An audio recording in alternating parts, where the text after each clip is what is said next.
Class 7 में आज हम करेंगे लेसन नंबर 12 कबीर।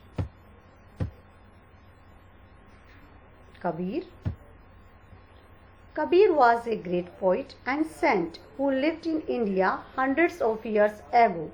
कबीर जो थे वो एक महान कवि और सेंट साधु थे who lived in India जो भारत में रहे hundreds of years ago बहुत सौ साल पहले। He preached people to love each other. उन्होंने लोगों को एक दूसरे से प्रेम करने का उपदेश दिया। Preached उपदेश दिया। He went from place to place singing songs in praise of God. वे एक जगह से दूसरी जगह पर गए सिंगिंग सॉन्ग्स गाने गाते हुए इन प्रेज ऑफ गॉड भगवान की प्रशंसा में गीत गाते हुए वे एक स्थान से दूसरे स्थान पर गए। Years passed by and Kabir grew older. साल गुजरते गए और कबीर जो हैं वो बूढ़े हो गए। By then he had thousands of followers. तब उनके हजारों की संख्या में अनुयायी थे, उनके फॉलोअर थे। Kabir songs and poems tell us that God is everywhere. Kabir के जो गीत हैं और उनकी जो कविताएं हैं वे हमें ये बताती हैं कि भगवान हर जगह है। His writings show that he was a true saint. उसके लेख जो हैं वो हमें ये बताते हैं कि वे जो हैं एक सच्चे साधु थे। A few of his couplets are given here which show that he was a great thinker and a social reformer too. एक कुछ जो पंक्तियां हैं वो यहाँ दी गई हैं जो ये बताती हैं कि वे जो हैं एक महान चिंतक थे। थिंकर चिंतक सोचने वाले एंड ए सोशल रिफॉर्मर समाज सुधारक भी थे। कैसे? ऐसी बानी बोलिए मन का आपा खोए औरन को शीतल करे आपहु शीतल होए। तो पहली दो लाइनें हैं उसमें कबीर जी के ये दोहा है, मशहूर दोहा है। इसमें उन्होंने बोला है कि वाणी की मिठास का होना बहुत ज़रूरी है।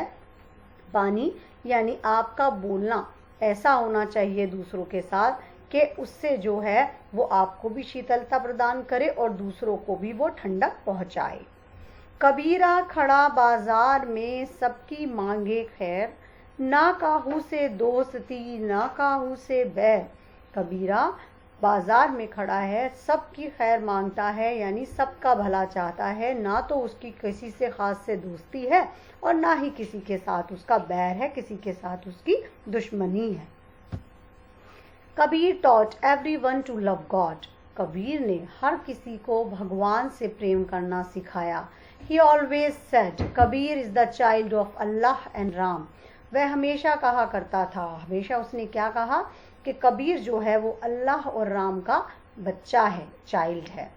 But people did not like this. परंतु लोगों ने इसे पसंद नहीं किया। They took him to the emperor. वे उसे राजा के पास लेकर गए। The emperor heard people's complaint and ordered his soldiers. राजा ने लोगों की शिकायतें सुनी और अपने सिपाहियों को ऑर्डर आदेश दिया, throw this man into the river. इस आदमी को उठाकर कहाँ फेंक दो? नदी में फेंक दो। The soldiers through Kabir into the river. तो जो सिपाही थे उन्होंने थ्रू मीन्स फेंक दिया कबीर को नदी में। But he did not drown. परंतु वह नहीं डूबा। The next time they put him in a hut and set fire to it. अगले दिन लोगों ने क्या किया, जो सोल्जर्स जो थे सिपाही, उन्होंने किया कि उसको एक ऐसी झोपड़ी में रख दिया और उसके बाद में उसको आग लगा दी। द हट burnt down but Kabir was safe. झोपड़ी तो जल गई परंतु कबीर सुरक्षित थे। Finally they through him in front of a mad elephant. अंत में उन्होंने उसको एक पागल हाथी के सामने फेंका। Instead of killing Kabir the elephant ran away without harming him. Instead of के बावजूद, ऑफ किलिंग कबीर को मारने के, इंस्टीड ऑफ की बजाय, सॉरी इंस्टीड का मतलब की बजाय, कबीर को मारने की बजाय द एलिफेंट रैन अवे, जो हाथी था वो भाग गया। विदाउट हार्मिंग बिना हानि पहुंचाए, उसे बिना हानि पहुंचाए हाथी वहां से भाग गया। On being defeated several times the emperor set Kabir free. इतनी बार, सेवरल कई बार, डिफीटेड, पराजित होने पर द एम्परर राजा ने कबीर को आज़ाद कर दिया। When Kabir died his natural death, जब कबीर अपनी कुदरती मौत मरे, प्राकृतिक मृत्यु जब उनकी हो गई, his followers quarrelled among themselves, उसके जो अनुयायी थे वो अपने आप में ही लड़ बैठे। The Muslims wanted to bury his body and the Hindus wanted to burn his body.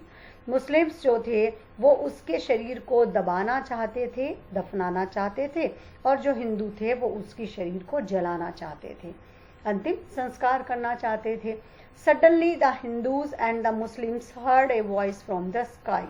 अचानक हिंदूज ने और मुस्लिम्स जो उसके अनुयायी थे उन्होंने आकाश से एक आवाज़ सुनी। इट वॉज कबीर्स वॉइस, ये कबीर की ही आवाज़ थी। Take the sheet off my body, मेरे शरीर से चादर हटा दो या ले लो। When they removed the sheet, जब उन्होंने उस चादर को हटाया, they did not find the body, उन्होंने उसके शरीर को वहाँ नहीं पाया। In its place there were some flowers, उसकी जगह पर वहाँ कुछ फूल थे। So the Muslims took one half of the flowers, इसलिए मुस्लिम्स ने कुछ फूल का आधा हिस्सा जो था वो उन्होंने ले लिया। While the Hindus took the other half, जबकि हिंदूज ने दूसरा हिस्सा उसका ले लिया। तो ये कहानी थी कबीर की, एक बहुत ही बड़े समाज सुधारक, एक बहुत बड़े संत। ठीक है, तो ये आशा करते हैं कि ये कहानी आपको अच्छे से समझ में आ गई होगी।